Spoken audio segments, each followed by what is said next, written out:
வணக்கம். இந்திய குடியரசு கட்சியின் தலைவர் டாக்டர் சேகு தமிழரசு அவர்கள் இன்று மையத்தில் இணைந்திருப்பது எங்களுக்கு பெருமை சேர்க்கிறது. எங்கள் குடும்பத்தை பெரிதாக்கி இருக்கிறார். அவர் சகோதரத்துவத்துடன் இங்கே நம் கட்சியுடன் இணைந்து அலையன்ஸ் இப்போ தான் கையெழுத்து போட்டிருக்காரு. கூட்டணி உங்களுக்கே கேட்கலையா? சரி சரி, நான் மைக் இருக்குன்னு நினச்சி பேசிட்டேன். இது கூட்டணி. அவர் இங்கே வந்து எங்களோட அனுபவம் மிக்க பழுத்த ஒரு அரசியல்வாதி எங்களுடன் வந்து சேர்ந்திருக்கிறார். அவரை அன்புடன் வரவேற்கிறது மக்கள் நீதி மையம். மக்கள் நீதி மையத்தின் தோழமையை தான் தேர்ந்தெடுத்த காரணங்களை அவரே சொல்வதுதான் சிறப்பாக இருக்கும். நன்றி. நீங்கள் பேசுங்க. வர இருக்கிற நாடாளுமன்ற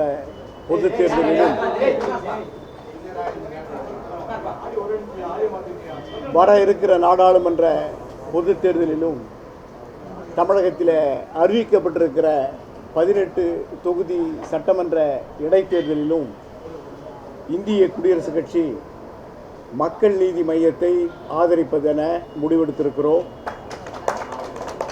மக்கள் நீதி மையத்தினுடைய தோழமையோடு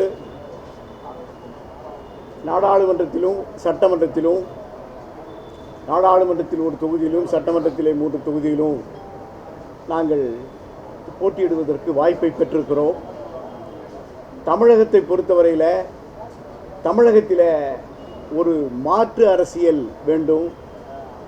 அந்த மாற்று அரசியல் மக்களுக்கான அரசியலாக, நலிந்த எளிய ஒடுக்கப்பட்ட சிறுபான்மை மக்களுடைய நலன் சார்ந்த, அவருடைய உரிமை சார்ந்த ஒரு அரசியலாகவும், அதே நேரத்தில் தமிழக மக்களுடைய உரிமைகளுக்கு போராடுகிற ஒரு அரசியலாகவும் இன்றைக்கு மக்கள் நீதி மையம் முன்வந்திருக்கிறது.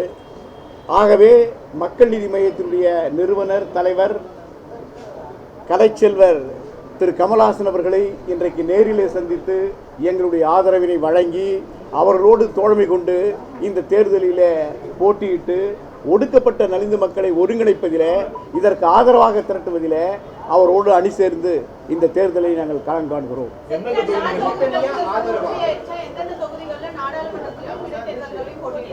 இன்றைக்கு எத்தனை தொகுதிகள் என்பது முடிவெடுக்கப்பட்டிருக்கிறது.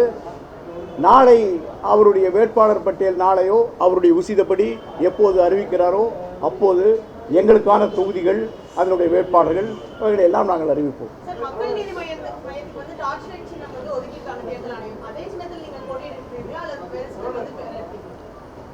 அவருடைய கட்சியும் இந்த தேர்தலுக்கு பதிவு செய்யப்பட்ட ஒரு கட்சியாக இருக்கிறது.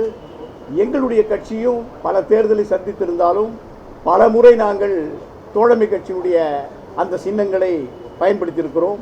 இப்போதும் தமிழகத்துக்கு அறிமுகமான மிக குறைந்த காலத்திலேயே சாதாரண ஒரு சாமானியனுக்கு கூட இவருடைய போற்றுதற்குரிய நம்முடைய கமல்ஹாசன் அவருடைய மதிப்பிற்குரிய அவருடைய சின்னம் இன்றைக்கு கிராமங்களுக்கும் பரவி இருக்கிறது. எனவே அந்த சின்னத்திலேயே எங்கள் வேட்பாளர்களும் போட்டியிடுவார்கள்.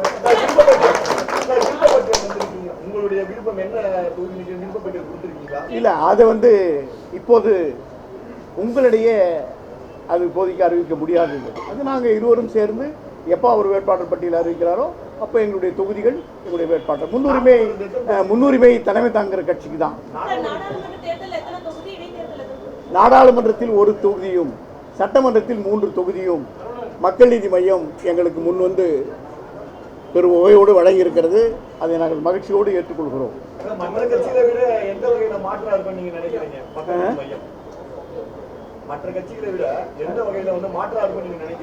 மற்ற கட்சிகள் இன்றைக்கு அதிகார அரசியலை நோக்கி போய்கொண்டிருக்கிறது. பதவி அரசியலுக்காக என்ன வேண்டுமானாலும் செய்து கொண்டிருக்கிற அப்படிப்பட்ட நடவடிக்கைகளை எங்களை விட நீங்கள் கூர்ந்து கவனித்துக் கொண்டிருக்கிறீர்கள்.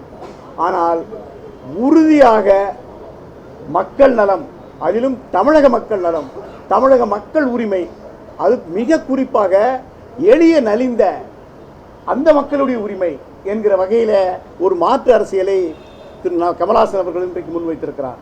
அதில் என்ன ஐயம்னு நீ கேட்டீங்கன்னா நான் பதில் சொல்கிறேன். இல்லை சார், கடந்த தேர்தலில் அதிமுகவோட கூட்டணியில் போட்டிட்டீங்க. அதிமுகவுக்கு நேர் எதிர் திசையில் அவங்க பயணிக்கிறாங்க. அப்படி இருக்கும்போது இந்த முரண்பாடு உங்களுக்கு எந்த விதத்தில் வந்து நீங்கள் இதில் கட்சிக்கு நேர் எதிர் அப்படிங்கிறதெல்லாம் நீங்கள் அதை அடையாளம் தெரிந்து கொள்வது, மக்களோடு சேர்ந்து இயக்கம் காண்பது, அதை இன்றைக்கு அவர் செய்து கொண்டிருக்கிறார். மக்களுக்கான அரசியல், மக்களோடு இணைந்து மக்களை நல்வழிப்படுத்துகிற, ஒருமைப்படுத்துகிற, அவர்களுடைய முன்னேற்றத்துக்கு பாடுபடுகிற அப்படிப்பட்ட ஒரு அரசியல், அதைத்தான் இன்றைக்கு அவர் முன்வைத்திருக்கிறார். இன்றைக்கு அதிமுகவினுடைய தலைவர் இன்றைக்கு அவர்கள் இல்லை. அப்போது திரு கமலஹாசன் அவர்கள் கட்சியும் தொடங்கவில்லை. கட்சி இப்போ வந்திருக்கு. இந்த தேர்தலெல்லாம் முதல்ல அவர் சந்திக்க இருக்கிறார்.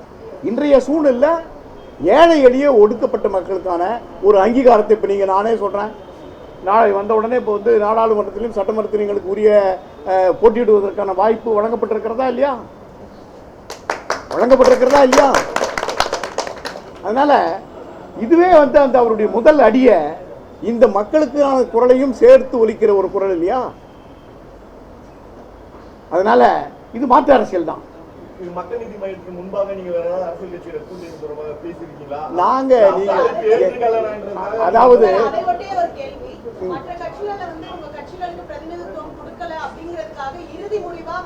இல்ல, நாங்க வந்து எங்கள உறுதியா பாஜகவை ஆதரிக்க மாட்டோம் என்பதில் நாங்கள் உறுதியாக இருந்திருக்கிறோம். அண்ணா திராவிட முன்னேற்ற கழக கூட்டணியிலே நான் இருந்தபோது கூட 2 முறை அன்றைக்கு பொதுச் செயலாளராக விளங்கிய, முதலமைச்சராக விளங்கிய அம்மா அவர்களிடமிருந்து 2 முறை நான் விலகி இருக்கிறேன், தனித்தும் போட்டிட்டு இருக்கிறேன். அதனால் பாஜக கூட்டணியை நாங்கள் ஒருபோதும் அம்பேத்கரியவாதிகள் கொள்கை ரீதியாக ஒருபோதும் ஏற்றுக்கொள்ள மாட்டோம், அதை ஒப்புக்கொள்ள மாட்டோம். திராவிட முன்னேற்ற கழகம் என்பது நீங்கள் பார்த்தீங்கன்னா அதில் வந்து சந்தர்ப்பம் வந்தானே. இப்போ வந்து நான் வந்து இப்போ நேரடியான இது வந்து நாங்கள் சேர்ந்து கொடுக்குற ஒரு செய்தியாளர் சந்திப்பு.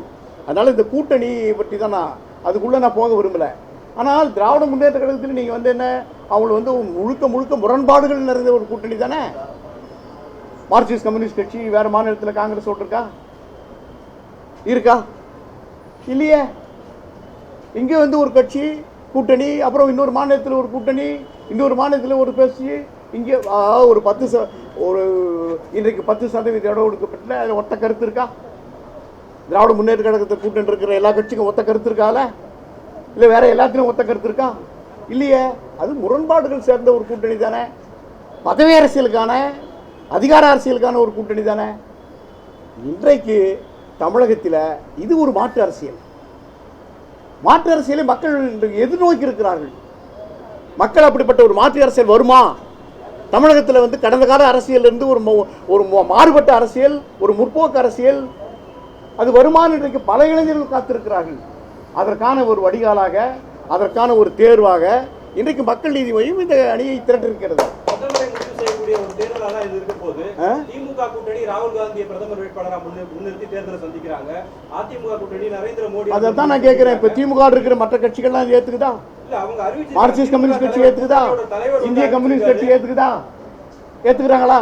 அப்ப ஏத்துக்கிட்டா ஏன் வேற மேற்கு வங்காளத்துல என்ன வேற நிலைமை, கேரளால ஏன் வேற நிலைமை? பிரதமர் வேட்பாளர் யார் சார்?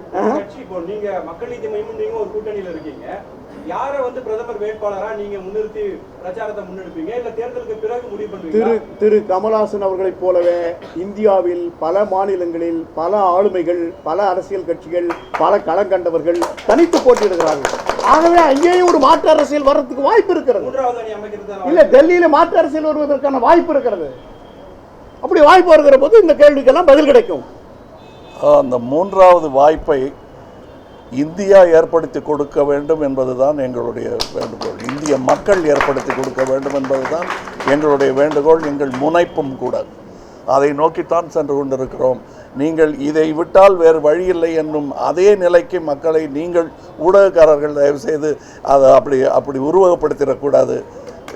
வேறு ஒரு வழியும் இருக்கிறது என்னும் நம்பிக்கையை அவர்களுக்கு நீங்களும் சேர்ந்து தர வேண்டும் என்பது. ஒவ்வொரு மாநிலத்திலும் நீங்க சொல்ற மாதிரி கட்சிகள் இருக்கு, தமிழ்நாட்டில் நீங்களும் இருக்கீங்க. அந்த மாதிரி ஒரு மாநில கட்சிகளை ஒருங்கிணைத்து மூன்றாவது அணியா ப்ரொஜெக்ட் எங்கள் பண்ண வாய்ப்பு இருக்கா? கட்சி கொடியில் இருக்கிற ஒரு சின்னத்தை பார்த்தீங்கன்னா, நான் தேர்தல் கமிஷன் கொடுத்த சின்னத்தை சொல்லலை.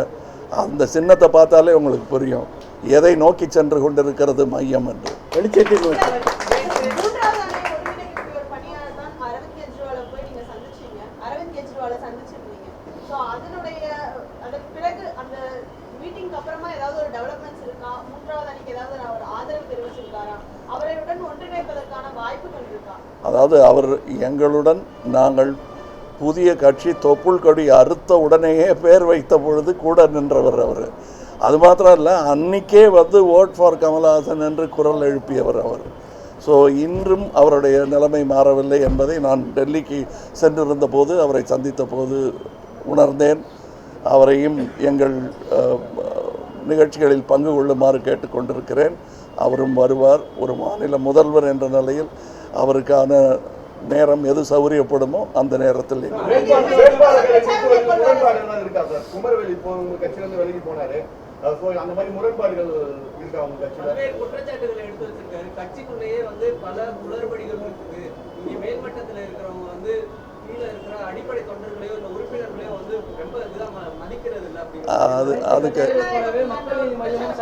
இல்லை, மக்கள் நீதி மையம் செய்ய வேண்டிய கடமையை செய்து முடித்து விட்டது. அவர் கட்சியிலிருந்து நீக்கப்பட்டு விட்டார். அவர் சொல்லும் குற்றச்சாட்டுகளுக்கு பதில் சொல்வதற்கு நிறைய பேர் இருக்கிறார்கள் கீழ்மட்டத்தில். அவருக்கு சமமாக இருக்கும்.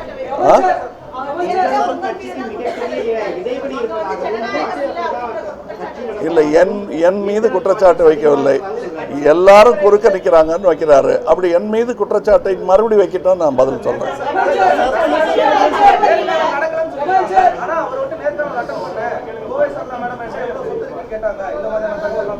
ஆமாம், அதெல்லாம் இருக்கு. அதுக்கு அவங்க கோவை சரளாவே பதில் சொல்லட்டும். அதுக்கு இது நம்ம வேற விஷயம் பேசிட்டு இருக்கோம்.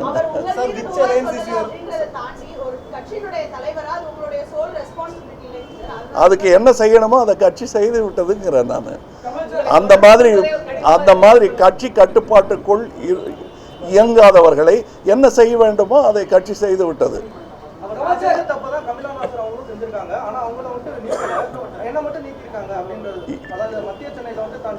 அவங்க அது கமிலா நாசர் அவர்கள் செய்தது அல்ல. அவங்க ஃபேஸ்புக்கில் அவங்க போடலை. யாரோ ஒருத்தங்க செய்திருக்கலாம். அதுக்கு அவங்க மன்னிப்பு கேட்டாங்க, வந்து சொன்னாங்க.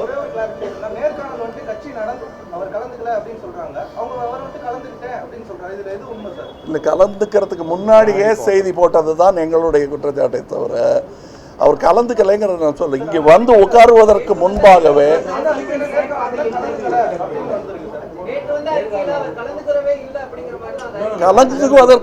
கலந்து கொள்வதற்கு முன்பாகவே அதை சொல்லிட்டாருங்கிறது தான் எங்களுடைய குற்றச்சாட்டு. கலந்து கொள்வதற்கு முன்பாகவே, கலந்து கொள்ளவில்லை, இருப்பினும் அதற்கு முன்பாக அறிவிச்சிருக்காரு. அறிவிக்க வேண்டியது நாங்கள், அதை தான் சொல்லியிருக்கோம். I will tell you, there is still time. I have not told any other candidate. Why should I tell? It's a nice rumor. Let us spread.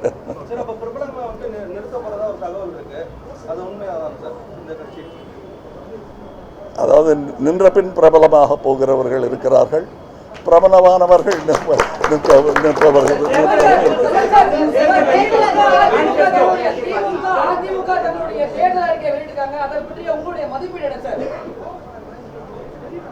அவங்களுடைய கூட்டணி அரசியல் எப்படி இருக்கிறதோ அதே மாதிரி தான் இருக்கிறது. எல்லாம் வாக்குறுதிகள். இது புதிய வாக்குறுதிகள் இல்லை, 50 வருஷமாக கொடுத்துக்கிட்டு இருக்கிற வாக்குறுதிகளின் தொடர்ச்சியாக இதுவும் வந்திருக்கிறது.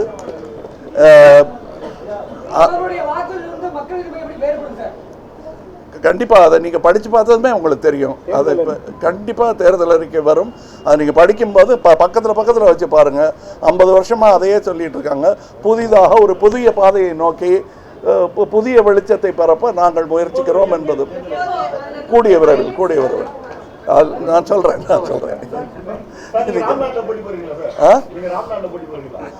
அதை நான் சொல்கிறேன். நீங்கள் உங்களுடைய ஆசைக்கும் வாழ்த்துக்களுக்கும் நன்றி. வணக்கம். இந்த வீடியோ உங்களுக்கு பிடிச்சிருந்தா ப்ளீஸ் லைக் அண்ட் ஷேர் பண்ணுங்க. மறக்காம எங்க சேனலை சப்ஸ்கிரைபும் பண்ணுங்க.